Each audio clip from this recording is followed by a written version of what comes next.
Hi guys, welcome to the first exercise video of the year, and we're going to talk about something many people are trying to do and yet often have a very vague idea about, and that's burning calories.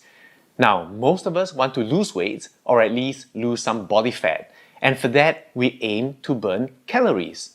But how effectively are we exercising for that?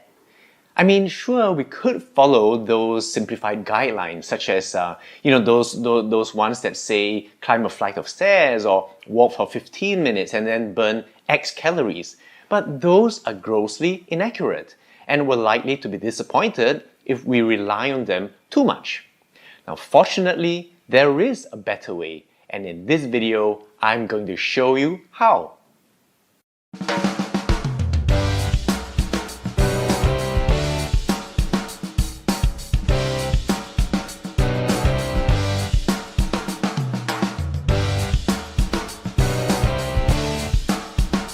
So, first exercise video of the year, and the topic is, how many calories am I actually burning? Well, first, let's revise what this calorie thing is. Now, a calorie is a unit of energy. How much energy? Well, a calorie with a small c is enough energy to raise 1 gram of water by 1 degree Celsius. Now, in the context of food, when we say calorie, we really mean kilocalorie, which is 1,000 such calories. So it's the energy needed to raise 1 kilogram of water by a degree Celsius. You'll frequently see kcal written on food labels or calories with a large C. When you eat different foods, you gain energy in the form of these calories, and you spend this energy by movement, such as physical activity and exercise, or simply by existing. You see, even when you're resting, your body needs energy to power the lungs to breathe, your heart to beat, and a million other processes going on in the body that you aren't even aware of. Now, if you eat more than you use, your body stores this excess energy mainly as fat, lots of fat. And when you spend more energy than you take in through physical activity, then you take some of this shortfall from storage or, as we hope, fat. However, there's a saying that you can't outrun your fork. Now, what this means is that for most of us, we'll never ever be able to burn energy faster than we can shovel it into our mouths. So nutrition is a very important part of the weight loss equation, huge part, and you've got to take care of that. Now, I strongly suggest you go check out my 5 principles of nutrition video, and I'll put the link to that below. But let's say that you have taken care of the nutrition side of things, then exercise becomes important. But what exercise? Well, let's say you want to burn 5 pounds of fat. Now, 1 pound of fat is 3,500 calories, so you think that to burn 3,000 times 5 is 17,500 calories. Now, maybe you read somewhere that brisk walking helps you burn 200 calories an hour. So, to burn 5 pounds of fat, we'll take 17,500 divided by 200 calories means about 87.5 hours, or approximately 3 months of walking. So you diligently apply yourself, you make sure you don't take in excess calories, and at the end of the 3 months, maybe you still don't achieve your goal. Why? Well, such general guidelines don't take into consideration many important variables. Most obviously is your body weight. Now, the heavier you are, the more energy you'll expend by moving around. How brisk is brisk walking exactly? Well, they don't really tell you that. Are you an efficient walker or not? Do you have an injury? Now, all these will impact the number of calories you really burn.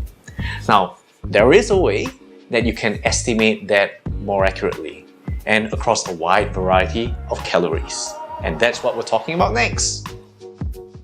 Now, there's a word you might have seen called the MET, M-E-T. That's short for metabolic equivalent, and it's the way we can estimate the calories that we burn with any activity.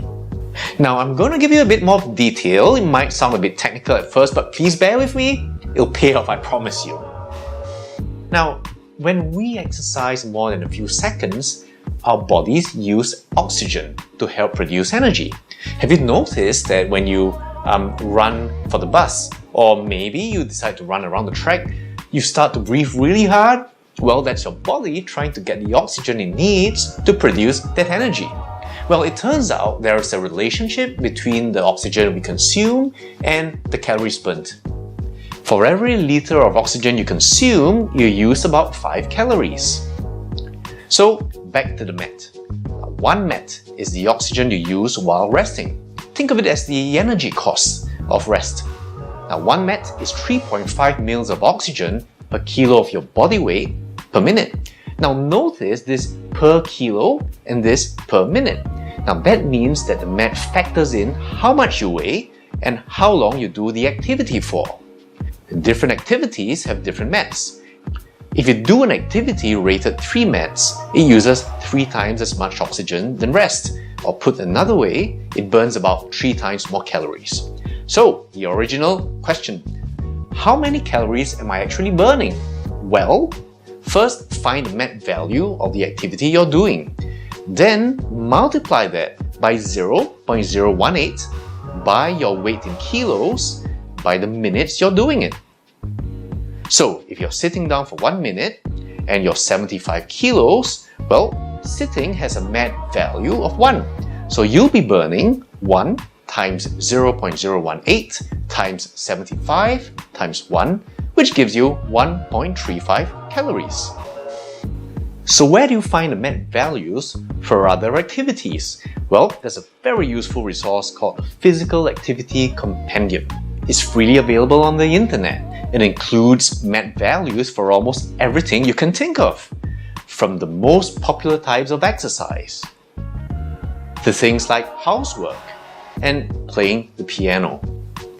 So using the same formula, here's how many calories you'd burn in 10 minutes of various activities if you were 75 kilos. Now that's about 155 pounds for my American friends. For stationary cycling at 90 to 100 watts, that's 6.8 METs or 93.5 calories. Weight training with explosive squats, 5 METs, so that's 67.5 calories. If you jump a rope, that's 12.3 METs or 166 calories. Cleaning and sweeping the house? Hey, 3.5 METs, 47.25 calories. And a brisk walk at 3.5 miles per hour or 5.6 kilometers an hour, that's 4.3 METs or about 58 calories. So finally, let's take a look at how long it takes to reach your weight loss goals depending on the activity you choose. So let's use the example of a treadmill. Now 1 pound of fat is about 0.5 kilos and that contains 3,500 calories.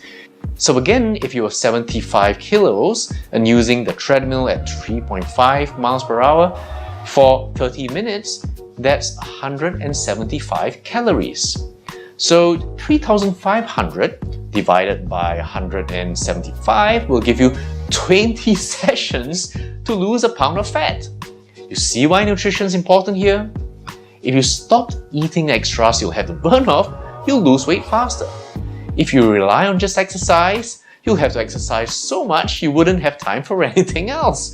And the time taken not to eat that Kit Kat is a lot less than the time you'll need to exercise it off.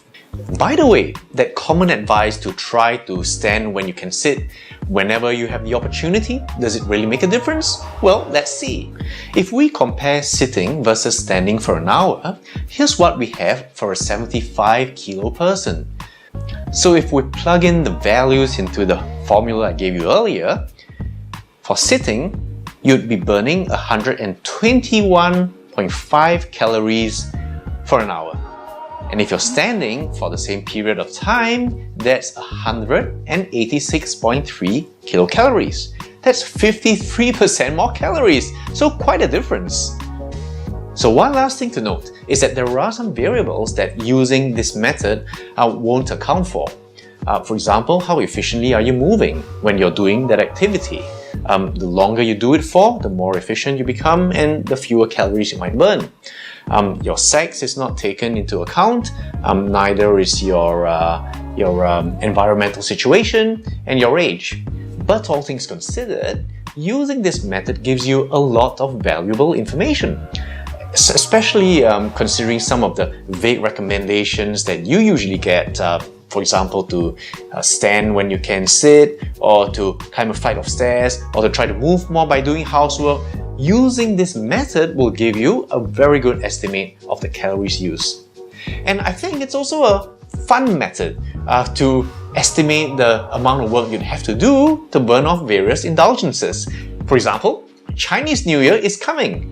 It's good to know that to burn off one slice of bakwa with 370 calories, if you were 75 kilos, you'd have to brisk walk at 5.6 kilometers an hour for about 64 minutes. So there's a lot of value in using METs. So there's our first exercise idea of the year. Now, this method to estimate calories burned is pretty reliable. I've used it on clients and patients and on loved ones and on myself. And it might seem daunting at first, but it really isn't. Give it a try. There are actually also a lot of online calculators who can do this for you, so go look them up. Now, I think that the most important thing about making changes is to make them sustainable. And I wouldn't share any idea of you that wasn't so, right? Because anything that's too complex, you're not likely to want to do it. So please feel free to ask me any questions and give me any comments below. Please give this video a like, subscribe, and I'll see you soon with another video.